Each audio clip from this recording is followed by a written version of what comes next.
کوئی ایک ٹویٹ یا ان کے جنازے یا ان کے گھر والوں کے ساتھ کھڑے ہوں.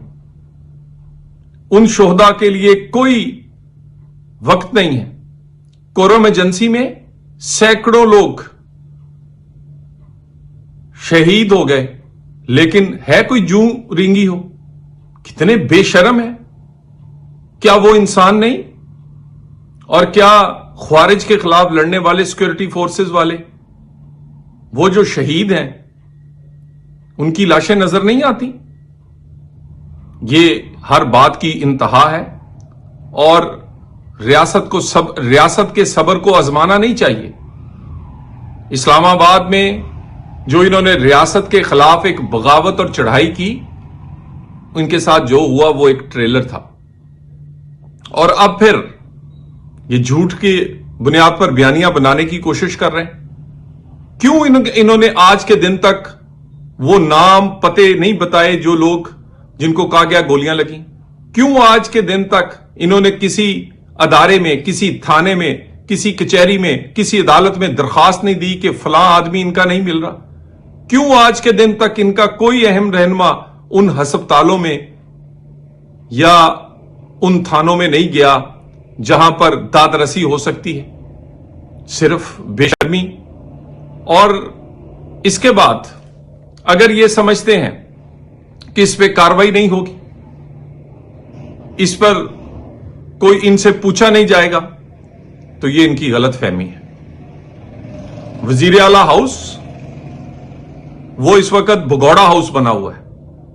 ہر اشتہاری, ہر فسادی, ہر بھگوڑا وزیر اعلی کے پی کے گھر میں موجود ہوتا ہے.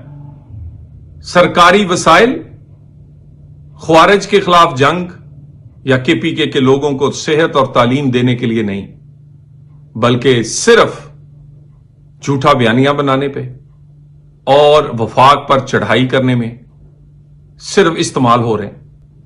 دوسرے صوبوں میں آپ پنجاب دیکھ لیں, ہر دوسرے دن کوئی نیا پروجیکٹ, کوئی نئی سہولت لوگوں کے لیے اس کا سنگ بنیاد رکھا جا رہا ہے یا اس کا آغاز کیا جا رہا ہے.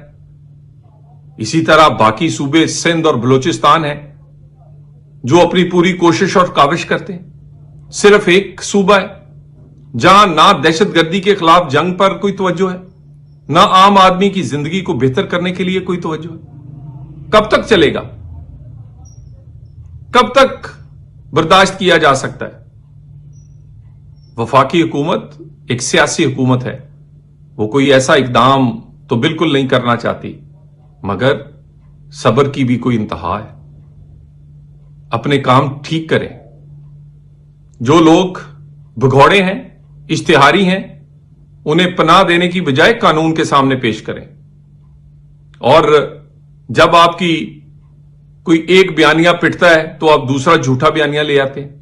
پہلے گولیوں کا اور لاشوں کا, جب وہ پٹ گیا تو آپ کہتے ہیں بانی پی ٹی آئی کی صحت کو بڑا خطرہ ہے, ان پر کوئی سپرے کر دی گئی ہے, وہ سپرے سے دماغی توازن کھو بیٹھے ہیں.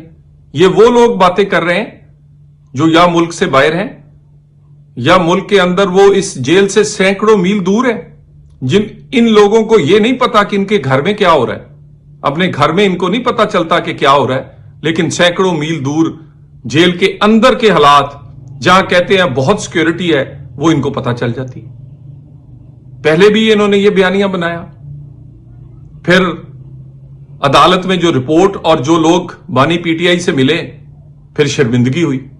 اب پھر اپنی بزدلی, ناکامی چھپانے کے لیے گولیوں کا, لاشوں کا اور بانی پی ٹی آئی کی صحت کے بارے میں جھوٹا بیانیہ بنانے کی اور اپنی خفت چھپانے کی کوشش کر رہے ہیں. جو مرضی بھی آپ کریں, ایک آپ سے کیوں ہضم نہیں ہوتا کہ سٹاک ایکسچینج 1 لاکھ پوائنٹ سے اوپر ہے؟ پاکستان میں مہنگائی سنگل ڈیجٹ میں ہے. اس وقت پاکستان کو اگر کوئی چیلنج ہے تو وہ دہشت گردی کا ہے. نیشنل پلان پر کے پی کے میں کیوں عمل نہیں ہو رہا؟ وہ جو پچھلے 20 سال سے کے پی کے کی حکومت کو 1% زائد دوسرے صوبوں سے اربوں